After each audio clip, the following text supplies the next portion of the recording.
میری شادی کو ابھی 3 ہی مہینے گزرے تھے کہ میرے شوہر کا انتقال ہو گیا۔ میں نے اپنی عدت کے 4 مہینے اپنے گھر میں گزارے۔ اس کے بعد میرے ماں باپ مجھے لینے کے لیے آ گئے، پر میں ان کے ساتھ نہیں گئی کیونکہ میں ان پر مزید بوجھ بننا نہیں چاہتی تھی، کیونکہ میرے ابا کے مالی حالات کچھ ٹھیک نہیں تھے اور انہوں نے بہت ہی مشکل سے میری شادی کروائی تھی۔ میرے سسرال والے اچھے خاصے امیر تھے۔ میری ساس کے صرف 2 ہی بیٹے تھے اور ایک ان کی بیٹی تھی۔ میرے شوہر اور اس کا ایک بھائی جو میرے شوہر سے 2 سال چھوٹا تھا۔ میرے شوہر کے انتقال کے بعد میں چاہتی تھی کہ میری ساس میری شادی میرے دیور کے ساتھ کر دے، اس لیے میں ان کا دل جیتنے کی بہت ساری کوششیں کرتی تھی۔ میں اپنے گھر کا سارا کام خود ہی کرتی تھی اور رات کو سونے سے پہلے اپنی ساس کے پیر بھی دبا دیا کرتی تھی۔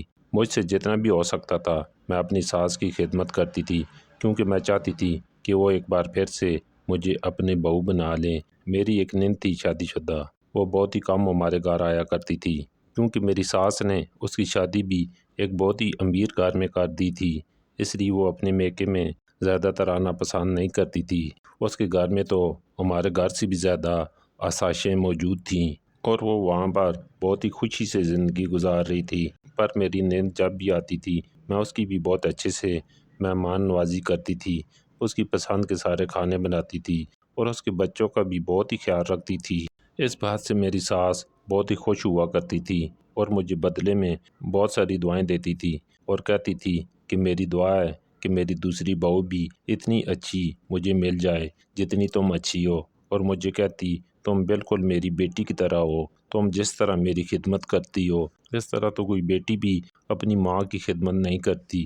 میں اپنی ساس کا کسی بھی طرح دل جیتنا چاہتی تھی، کیونکہ ہمارے گھر میں صرف میری ساس ہی کی حکومت چلتی تھی، ہر چیز ان کے کہنے پر ہوتی تھی۔ اگر کوئی بات ان کو بری لگ جاتی تو پھر اس گھر میں اس کا کوئی نام بھی نہیں لیتا تھا، کیونکہ میری ساس بہت ہی سخت مزاج کی تھی اور ہمارے گھر میں تو ان کی مرضی سے پرندہ بھی اپنا پر نہیں مار سکتا تھا۔ میری ساس مجھ سے اتنی زیادہ خوش تھی، اس لیے مجھے یقین ہو گیا تھا کہ وہ میرے دیور کا نکاح اب میرے ساتھ کر دیں گی۔ میرے دیور جو کہ لندن میں ڈاکٹری کر رہا تھا، اس کے واپس آنے میں اب صرف 3 مہینے رہ گئے تھے اور میں دل ہی دل میں بہت زیادہ خوش ہو رہی تھی کہ ایک بار پھر سے یہ گھر میرا ہو جائے گا اور میں اس گھر کی مالکن بن جاؤں گی، کیونکہ میں اپنی پوری زندگی غربت میں گزار کر آئی تھی اور یہاں آ کر مجھے پتہ چلا تھا کہ زندگی کی آسائشیں کیا ہوتی ہیں، اور اب میں اپنے ہاتھوں سے گنوانا نہیں چاہتی تھی، کیونکہ میرا سسرال بہت ہی زیادہ امیر تھا۔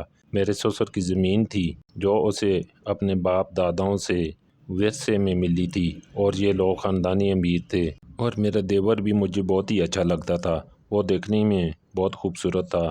میں اس سے شادی کر کے بالکل اپنی ساس کی طرح اس گھر پر اپنا رعب جمانا چاہتی تھی، اور مجھے اس بات کا پتہ تھا کہ یہ تب ہو سکتا ہے جب میرا دیور مجھ سے شادی کرے گا، کیونکہ میری ساس اور میرا سسر اپنے اس بیٹے کا کہنا اچھا خاصا مانتے تھے اور ہر بات میں اس سے مشورہ کرتے تھے۔ اور جو میرا شوہر تھا وہ دیکھنے میں بھی عام شکل و صورت کا تھا اور زیادہ پڑھا لکھا بھی نہیں تھا، اس کو اپنے رشتہ داروں میں سے کسی نے بھی رشتہ نہیں دیا تھا۔ یہ اسی وجہ سے ہوا تھا کہ جو میرے شوہر تھے ان کو بچپن میں ہی کوئی بیماری ہو گئی تھی اور اس بات کا علم ان کے سارے خاندان والوں کو تھا، پر میری ساس نے میرے ابا سے یہ بات چھپائی تھی، کیونکہ ان کو پتہ تھا کہ اگر میرے ابا کو پتہ چل جائے گا کہ ان کے بیٹے کو بیماری ہے تو وہ کبھی بھی اپنی بیٹی کا رشتہ ان کے ساتھ نہ کرتے۔ میرے ابا اس بات سے لا علم تھے، اس لیے میری ساس نے میرے ابا سے میرا رشتہ مانگ لیا تھا اور اس طرح سے میں اس گھر میں آ گئی تھی، پر انہیں کون ٹال سکتا ہے۔ میری شادی کو ابھی 3 ہی مہینے گزرے تھے کہ ان کی طبیعت اچانک سے خراب ہو گئی۔ میری ساس نے میرے شوہر کے علاج پر اپنا بہت زیادہ پیسہ لگایا تھا، وہ ان کو دوسرے ملک علاج کے لیے بھی بھیجنا چاہتی تھیں، پر ان کے پاس اتنا زیادہ ٹائم نہیں تھا کہ وہ وہاں پہنچ پاتے، اور انہوں نے کچھ دنوں میں دم توڑ دیا تھا۔ میں نے اپنے شوہر کے انتقال کے بعد بھی 1 سال تک اپنے ساس سسر اور نند کی خدمت کی، اپنے گھر کو اچھے سے سنبھالا، پر اس دن مجھے بہت ہی زیادہ دکھ ہوا جب میری ساس نے کہا کہ میں اپنے چھوٹے بیٹے کے لیے اب لڑکی ڈھونڈوں گی اور اس کی اب شادی کر دوں گی۔ میں دل ہی دل میں یہ سوچ رہی تھی کہ میں جو رات دن ان کے آگے نوکرانی بنی پھرتی ہوں، میری تو ساری محنت پر پانی پھر جائے گا، اور میں ایسا ہرگز نہیں ہونا دینا چاہتی تھی۔ ایک دن میں اور میری ساس ہمارے شہر کے مشہور درگاہ بی بی پاک دامن پر گئے تھے، کیونکہ میری ساس ہر جمعرات کو بی بی پاک دامن کے درگاہ پر جاتی تھی۔ ہم جیسے ہی وہاں پر پہنچے تو وہاں پر ایک نوجوان لڑکی بکارن بنی بیٹھی تھی جو کہ نابینا تھی۔ اسے دیکھ کر میری ساس بہت ہی پریشان ہو گئی اور اس کے ساتھ جا کر بیٹھ گئی۔ وہ اس سے پوچھنے لگی کہ تم نابینا کیسے ہو گئی اور یہاں پر کیا کر رہی ہو؟ میری ساس اسے پوچھنے لگی کہ اب تم کہاں پر رہتی ہو؟ میری ساس اس سے اس طرح باتیں کر رہی تھی کہ اس کو بہت پہلے سے جانتی ہو، اور میں بہت ہی حیران ہو رہی تھی کہ میری ساس ایک بکارن کے ساتھ کیسے جا کر بیٹھ گئی ہیں اور وہ اس کو کس طرح سے جانتی ہیں۔ میری ساس اس کو دیکھ کر اس سے معافی مانگ رہی تھیں اور اس کو اپنے ساتھ چلنے کے لیے کہہ رہی تھیں۔ وہ بکارن لڑکی میری ساس کو کہہ رہی تھی کہ میں اب آپ کے ساتھ ہرگز نہیں چلوں گی، میرے ساتھ جو کچھ بھی ہوا وہ صرف آپ ہی کی وجہ سے ہوا ہے اور اس کے لیے میں آپ کو کبھی بھی معاف نہیں کروں گی۔ میری ساس اب اس سے رو رو کر معافیاں مانگ رہی تھی اور اس کو کہہ رہی تھی کہ جیسا تم چاہتی ہو اب بالکل ویسا ہی ہوگا، اب تمہارے دل کی خواہش اور تمہاری تمنا پوری ہو جائے گی، بس تم میرے ساتھ چلو۔ اور میری ساس اس اندھی بکارن کو اپنے ساتھ اپنے گھر لے کر آ گئی۔ میں نے جب اپنی ساس سے یہ سوال کیا کہ امی جان آپ اس بکارن کو اپنے ساتھ گھر لے کر کیوں آئی ہیں اور یہ کون ہے، تو میری ساس نے مجھے صرف اتنا بتایا کہ میں اس کی شادی اپنے بیٹے حمدان سے کروں گی۔ میری ساس کی یہ بات سن کر میرے تو پیروں تلے سے زمین نکل گئی، کیونکہ میں نے تو جتنے بھی خواب دیکھے تھے میرے سارے خواب چکنا چور ہوتے نظر آ رہے تھے۔ میری ساس نے مجھے یہ بات بتا کر آگے سے بول دیا کہ اب اس بارے میں مجھ سے اب کوئی بھی سوال نہیں کرے گا۔ مجھے تو اپنی ساس کی اس بات پر حیرت ہو رہی تھی کہ وہ ایک اندھی لڑکی سے جو کہ بکارن ہے اپنے ڈاکٹر بیٹی کی شادی کیسے کر سکتی ہیں، اور مجھے یہ بھی لگ رہا تھا کہ میرے دیور تو اسے دیکھ کر اسی وقت ٹھکرا دے گا، کیونکہ وہ لندن میں پڑھتا تھا اور اس کی پسند بھی کوئی اچھی خاصی ہو سکتی ہے۔ وہ ایک بکارن اور اندھی لڑکی سے کیسے شادی کرے گا؟ مجھے تو میری ساس کی سوچ ہی پر حیرت ہو رہی تھی کہ کچھ ہی دنوں میں میرے دیور واپس آ گیا اور میری ساس نے اس کی شادی کی تیاریاں شروع کر دیں۔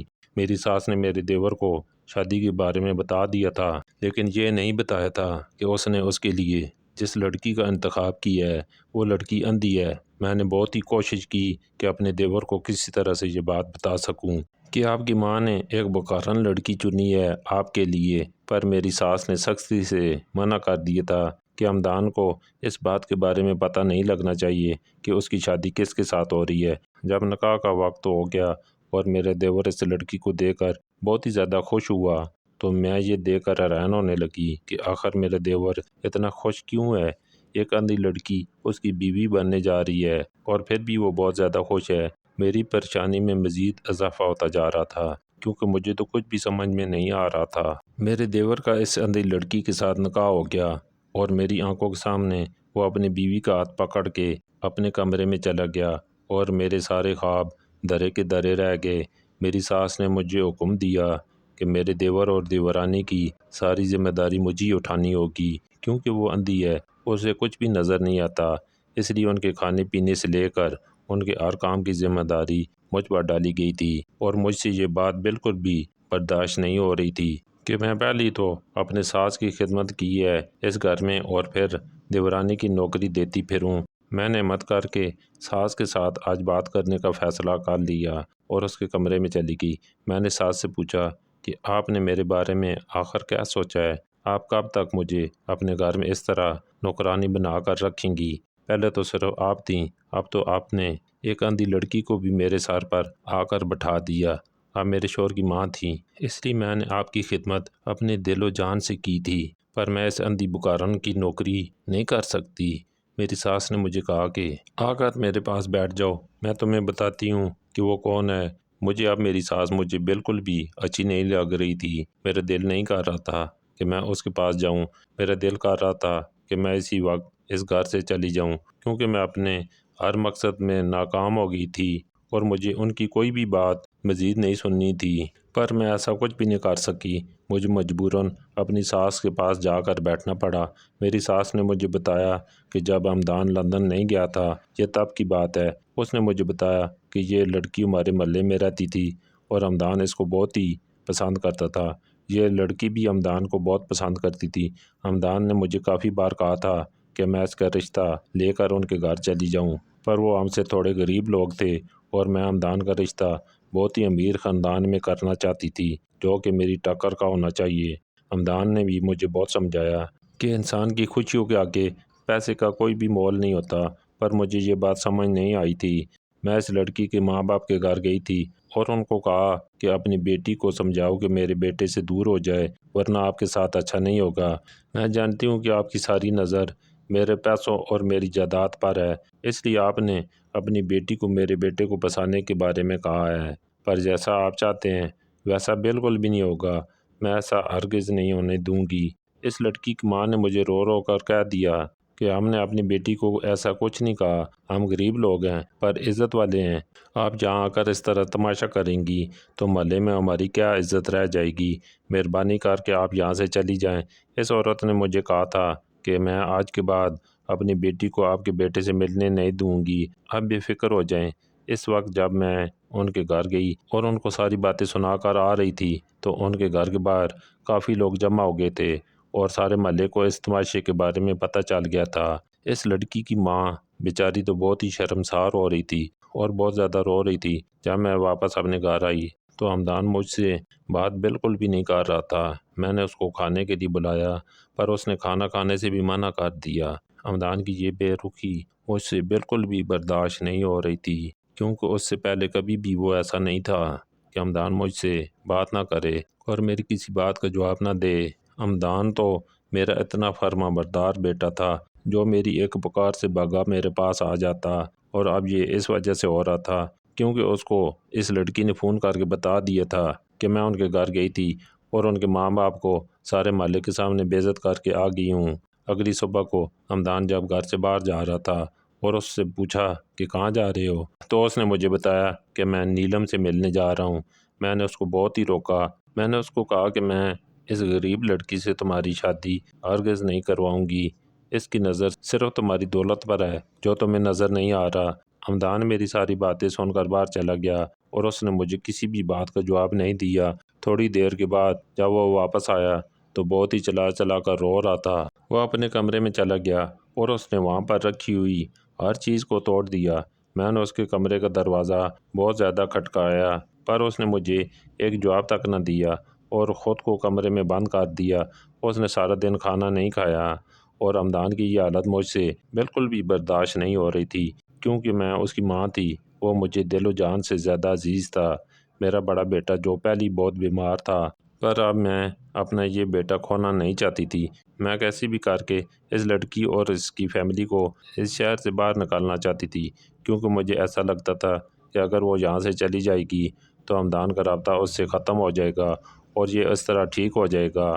ہمدان نے اس دن سارا دن خود کو کمرے میں بند کیا ہوا تھا اور میں پھر سے اس لڑکی کے گھر چلی گئی۔ میں نے اس لڑکی کے ماں باپ کو کہا کہ آپ لوگ اس شہر سے کہیں دور چلے جائیں، اس کے بدلے میں آپ مجھ سے جتنے بھی پیسے لوگے میں آپ کو دینے کے لیے تیار ہوں، بس اپنی بیٹی سے کہو کہ میرے بیٹے کا پیچھا چھوڑ دے اور اس کی زندگی سے چلی جائے۔ تو کمرے سے نکل کر اس وقت نیلم باہر آ گئی اور مجھے کہنے لگی کہ آپ بے فکر ہو جائیں، میں آپ کے بیٹے سے اب کبھی بھی نہیں ملوں گی۔ اس نے مجھے بتایا کہ آج بھی وہ اسے ملنے آیا تھا اور اس نے اس کو واپس بھیج دیا اور اپنا رشتہ ہمیشہ کے لیے اس کے ساتھ ختم کر دیا ہے۔ نیلم نے اس وقت مجھے بتایا کہ آپ کے پیسے ہمیں نہیں چاہیے، ہم تو پہلے ہی سوچ چکے تھے کہ ہم یہ شہر آج رات ہی چھوڑ کر چلے جائیں گے۔ آپ کی بہت مہربانی ہوگی کہ آپ اپنے بیٹے کو سمجھائیں کہ وہ ہمارا پیچھا نہ کرے اور ہمیں سکون کی زندگی جینے دے۔ آپ کا بیٹا میرے پیچھے پڑا ہوا ہے، وہ تو ہمیشہ ہی مجھے کہتا تھا کہ میں شادی کروں گا تو صرف تم ہی سے کروں گا، پر میں نے اس کو کہہ دیا تھا کہ میں کبھی بھی تم سے شادی نہیں کروں گی، کیونکہ مجھے پتا تھا کہ آپ ایسا ہرگز نہیں ہونے دیں گی، کیونکہ آپ کو اپنے بیٹی کی خوشیوں سے زیادہ اپنے پیسے اور اپنے پیسے کے زور پر جو بنائی ہوئی شان و شوکت ہے وہ عزیز ہے۔ آپ کے لیے اپنے بیٹی کی خوشیاں کوئی معنی نہیں رکھتی۔ اور نیلم نے کہا کہ مجھے آپ کا بیٹا ہمیشہ ہی کہتا تھا کہ اپنی ماں کو سمجھانا میرا ذمہ ہے، اس کی فکر تم مت کرو، وہ میری ماں ہے، وہ میری خوشیوں کا خیال ضرور رکھے گی۔ نیلم نے مجھے اس وقت کہا کہ مجھے افسوس ہے کہ ہمدان اتنی بڑی غلط فہمی میں مبتلا تھا کہ اس کی ماں کو اس کی خوشیاں عزیز ہیں، پر میں نے اس وقت نیلم کو کہا کہ مجھے سمجھانے یا بات کرنے کی ضرورت نہیں ہے، جتنا ہو سکے جلدی سے اس شہر سے نکل جاؤ۔ ایسا کہہ کر جب میں گھر آ گئی تو ہمدان کی حالت بہت ہی رو رو کر بگڑ گئی تھی۔ میں نے یہ سوچا کہ یہ صرف کچھ دنوں تک چلے گا اور کچھ دنوں کے بعد وہ نیلم کو بھول جائے گا، پر ایسا کچھ نہیں ہوا تھا۔ ہمدان کی طبیعت دن بدن بگڑتی جا رہی تھی۔ اس نے کھانا پینا بالکل ہی بند کر دیا تھا۔ ایک دن تو ہمدان بے ہوش ہو کر گر گیا تھا اور صرف بے ہوشی میں نیلم کا نام ہی پکار رہا تھا۔ اس دن مجھے تھوڑا سا احساس ہوا کہ کاش میں نیلم کے ساتھ اس کی شادی کر دیتی تو شاید آج میرے بیٹے کی یہ حالت نہ ہوتی۔ اس دن میرا بیٹا اسپتال میں داخل تھا۔ جس دن ہمدان کو تھوڑا ہوش آیا تھا، اس دن وہ مجھے رو رو کر کہہ رہا تھا کہ امی مجھے نیلم کے پاس جانا ہے، خدا کے واسطے مجھے نیلم سے ملوا دیں ایک بار، وہ مجھ سے ملنا نہیں چاہتی۔ ہمدان نے مجھ سے کہا کہ وہ اس سے ملنے بھی گیا تھا، پر اس نے اپنا ہر رشتہ اس کے ساتھ ختم کر دیا ہے، وہ اس سے ملنے سے انکار کر رہی ہے۔ ہمدان کو کیا خبر تھی کہ میں نے اس کو اس شہر ہی سے نکال دیا ہے۔ یہ تو اس دن کی بات کر رہا تھا جس دن وہ اس سے ملنے گیا تھا۔ اس کے بعد وہ لوگ یہ شہر ہی چھوڑ کر چلے گئے تھے۔ میں نے ہمدان کو کہا کہ بیٹا تم ٹھیک ہو جاؤ، جیسے تم ٹھیک ہو جاؤ گے تو میں تمہارا رشتہ لے کر اس لڑکی کے گھر چلوں گی۔ میں تم سے وعدہ کرتی ہوں میں نیلم کی شادی تمہارے ساتھ کروا دوں گی۔ یہ خبر سننے کے بعد ہمدان تھوڑا بہت خوش ہونے لگا اور کچھ دنوں میں وہ بالکل ٹھیک ہو گیا۔ جب ہم واپس گھر آ گئے تو ہمدان پھر سے نیلم سے ملنے گیا اور بہت مایوس ہو کر گھر واپس آیا۔ ہمدان نے مجھے آ کر بتایا امی آپ تو اب مان گئی ہیں، آپ تو اب بھی راضی ہو گئی ہیں کہ میری شادی آپ نیلم سے کروائیں گی، پر پتہ نہیں کیوں نیلم اور اس کے گھر والے یہ شہر چھوڑ کر پتہ نہیں کہاں چلے گئے ہیں۔ ان کا تو نمبر بھی بن جا رہا ہے، اب میں ان کو کہاں ڈھونڈوں گا، پتہ نہیں وہ لوگ کہاں چلے گئے ہیں۔ اس محلے میں کافی لوگوں سے پوچھا ہے پر کسی کو پتہ نہیں کہ وہ لوگ آخر کہاں گئے ہیں۔ پھر میں نے ہمدان کو کچھ نہیں بتایا کہ وہ لوگ میرے کہنے پہ یہ شہر چھوڑ کر چلے گئے ہیں، کیونکہ جانتی تو میں بھی نہیں تھی کہ وہ لوگ آخر کہاں گئے ہیں۔ ہمدان نے پورے 6 مہینے نیلم کو تلاش کیا پر وہ اس کو کہیں بھی نہیں ملی۔ آخر مایوس ہو کر ہمدان کو یہ بات قبول کرنا پڑی کہ وہ اب اس کو کہیں پر بھی نہیں ملے گی۔ ہمدان نے یہ فیصلہ کیا کہ وہ یہ ملک چھوڑ کر چلا جائے گا اور کبھی بھی واپس نہیں آئے گا۔ ہمدان کا یہ فیصلہ سن کر میں بہت ہی اداس ہو گئی اور اپنے کیے پر بہت ہی پچھتانے لگی کہ میں نے آخر ایسا کیوں کیا۔ اگر اس کی شادی نیلم کے ساتھ کروا دیتی تو کم از کم میرا بیٹا میری آنکھوں کے سامنے تو رہتا اور یہ ملک چھوڑ کر وہ کہیں بھی نہ جاتا۔ ہمدان کو میں نے سمجھانے کی بہت کوشش کی، اس کو روکنے کی بہت کوشش کی، پر اس نے میری ایک بھی بات نہیں مانی۔ اس نے مجھ سے کہا کہ میں نیلم کے بغیر بالکل بھی نہیں رہ سکتا اور اس ملک میں رہ کر مجھے نیلم کی یاد ضرور آئے گی۔ ایسا ہو ہی نہیں سکتا کہ میں اس ملک میں اپنے شہر میں رہوں اور آتے جاتے ہوئے نیلم کے گھر کی طرف دیکھوں اور اس کی یاد مجھے نہ آئے۔ میرا جینا اب بہت ہی مشکل ہو گیا ہے۔ یہ ساری باتیں بتا کر ہمدان بہت ہی زیادہ روتا تھا اور میں اپنے کیے پر بہت ہی پچھتاتی تھی کہ میں نے اپنی ضد میں آ کر اپنے بیٹے کی خوشیاں برباد کر دی ہیں۔ اگر میں اس کی شادی نیلم کے ساتھ کرتی تو آج وہ کتنا خوش ہوتا۔ اپنے بیٹی کی اس حالت کی ذمہ دار صرف میں ہی تھی، میری وجہ سے اس کی آنکھوں میں اتنے آنسو تھے۔ اس کے بعد ہمدان لندن چلا گیا اور میں نے نیلم کو تلاش کرنے کی اپنی کوشش جاری رکھی۔ میں نے نیلم کے سارے رشتہ داروں کو بھی کہہ دیا تھا کہ اگر آپ لوگوں کو کبھی بھی نیلم یا اس کے گھر والوں کا کچھ بھی پتہ چلے تو مجھے ضرور بتائیے گا، پر عجیب بات تھی کہ کسی کو بھی ان کے بارے میں کچھ بھی نہیں پتہ تھا کہ آخر وہ لوگ کہاں گئے ہیں۔ اس کے بعد میں ہر جمعرات میں بی بی پاک دامن کے دربار پر جاتی تھی اور ان سے دعا کرتی تھی کہ میرے بیٹی کی خوشیاں مجھے واپس کر دیں اور اس کو نیلم کے ساتھ ملوا دیں۔ میری دعائیں قبول ہو گئیں اور مجھے نیلم بی بی پاک دامن کے دربار پر ہی مل گئی۔ میں نے جب اس کو وہاں پر دیکھا تو میں بہت ہی خوش ہو گئی اور اس کو لے کر اپنے گھر آ گئی۔ نیلم نے مجھے بتایا کہ جس رات وہ لوگ یہ شہر چھوڑ کر یہاں سے جا رہے تھے تو اسی رات ان کا بہت ہی برا ایکسیڈنٹ ہو گیا تھا اور اس ایکسیڈنٹ میں اس کے ماں باپ دونوں کی موت ہو گئی اور نیلم نابینا ہو گئی۔ یہ بات سن کر میں بہت ہی رونے لگی کیونکہ اس کے ساتھ یہ سب کچھ میری وجہ سے ہوا تھا۔ نہ میں اس کو یہ شہر چھوڑنے کا کہتی اور نہ ہی اتنا بڑا ان کے ساتھ حادثہ ہوتا۔ پھر میں نے فیصلہ کر لیا کہ کچھ ہی دنوں میں اب بس نیلم کی شادی حمدان کے ساتھ کر دوں گی۔ حمدان جیسے ہی واپس آیا تو وہ نیلم کو دیکھ کر بہت ہی خوش ہو گیا۔ حمدان کو خوش دیکھ کر تو میں بھی اب بے فکر ہو گئی، کیونکہ مجھے ایک پل بھی اپنی زندگی میں سکون محسوس نہیں ہوتا تھا۔ میرے پاس بہت زیادہ پیسہ تھا، میرے پاس زندگی کی ہر آسائش موجود تھی الحمدللہ، پر ان کی خوشیاں میرے لیے ان سب چیزوں سے زیادہ تھیں۔ میری ساس یہ ساری باتیں بتا کر مجھے بہت ہی زیادہ رلا رہی تھیں۔ وہ مجھے کہہ رہی تھیں کہ بیٹی مجھے پتہ ہے کہ تمہارے دل میں کیا تھا اور تم کیا چاہتی تھی، پر میں مجبور تھی، میں ویسا کچھ بھی نہیں کر سکتی تھی جیسا تم چاہتی تھی۔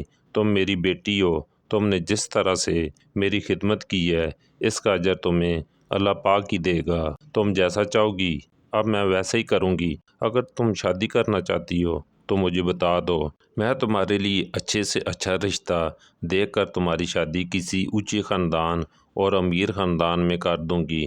پر حمدان کی خوشی صرف نیلم کے ساتھ تھی، وہ تمہارے ساتھ کبھی بھی خوش زندگی نہیں گزار سکتا تھا۔ میری ساس نے اس رات مجھے کہا تھا کہ میرے پاس جتنی بھی دولت ہے میں اپنی ساری دولت کے 2 حصے کروں گی، جس میں ایک حصہ تمہارا اور ایک حمدان کا ہوگا۔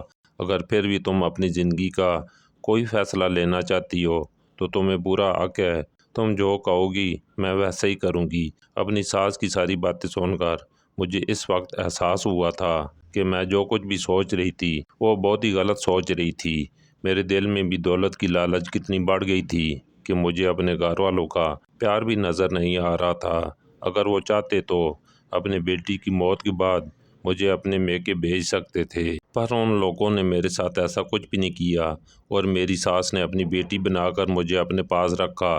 میں نے اس وقت اپنی ساس کو کہہ دیا کہ نہیں امی جان، میں اپنی پوری زندگی آپ کے ساتھ ہی گزاروں گی۔ اس گھر میں جتنی خوشی مجھے ملی ہے میں نے کبھی بھی نہیں سوچا تھا میری زندگی میں کبھی اتنی زیادہ خوشیاں، اتنا سکھ مجھے ملے گا۔ آپ لوگوں نے جتنا کچھ مجھے دیا ہے میرے لیے یہی بہت زیادہ ہے، مجھے مزید کی اب خواہش نہیں ہے۔ میری ساس نے اس وقت مجھے گلے لگا لیا اور مجھے کہا کہ تم میری بیٹی ہو اور ہمیشہ ہی میری بیٹی رہو گی، اور اس وقت مجھے بہت ہی زیادہ خوشی ملی تھی۔ میں نے اسی وقت ساس کو کہا کہ امی جان، میں حمدان اور اس کی بیوی کو ان کے کمرے میں کھانا دے کر آتی ہوں، اور میں نے اپنی ساس کو کہا کہ اب آپ ان دونوں کی فکر مت کیا کریں، میں ہی اپنی دیورانی کا خیال رکھا کروں گی۔ اس کی آنکھیں نہیں ہیں تو کیا ہوا، وہ میرے لیے بہنوں جیسی ہے، میں اس کو کبھی بھی اس بات کا احساس نہیں ہونے دوں گی کہ اس کو کچھ بھی نظر نہیں آتا، میں اس کا بہت زیادہ خیال رکھوں گی۔ میری ساس نے میرے سر پر ہاتھ رکھ کر مجھے دعائیں دیتے ہوئے کہا تھا کہ میری بیٹی، مجھے تم سے اسی بات کی توقع تھی۔ میں جیسی کھانا اور دودھ لے کر حمدان کے کمرے میں گئی تو حمدان کے کمرے میں 3 اور ڈاکٹر بیٹھے ہوئے تھے، اور حمدان ان کے ساتھ نیلم ہی کی بات کر رہا تھا اور کہہ رہا تھا کہ میں جس لڑکی کے بارے میں آپ لوگوں کو بتاتا تھا یہی وہ نیلم ہے جس سے میں بہت ہی زیادہ محبت کرتا تھا، اور آج شکر ہے اللہ کا نیلم مجھے مل گئی ہے، اور اس کا ساتھ پا کر میں بہت ہی زیادہ خوش ہوں۔ مجھے تو اپنی قسمت پر یقین نہیں آ رہا کہ مجھے اپنی محبت حاصل ہو گئی ہے۔ حمدان کے دوست نیلم کی بہت زیادہ تعریف کر رہے تھے، اور وہ تعریف کے قابل بھی تھی کیونکہ نیلم بہت ہی خوبصورت لڑکی تھی۔ حمدان کے دوست جو کہ ڈاکٹر تھے اور حمدان کو کہہ رہے تھے کہ تم نیلم کو لندن لے کر آنا، اس کا وہاں پر آپریشن کروائیں گے اور پھر نیلم کی آنکھیں واپس آ جائیں گی۔ یہ بات سن کر تو مجھے بہت ہی زیادہ خوشی ہو رہی تھی کہ اس کی آنکھوں کی روشنی ایک بار پھر سے واپس آ جائے گی، اور پھر ہم دونوں جیٹھانی دیورانی اس گھر میں خوش زندگی گزار سکیں گے۔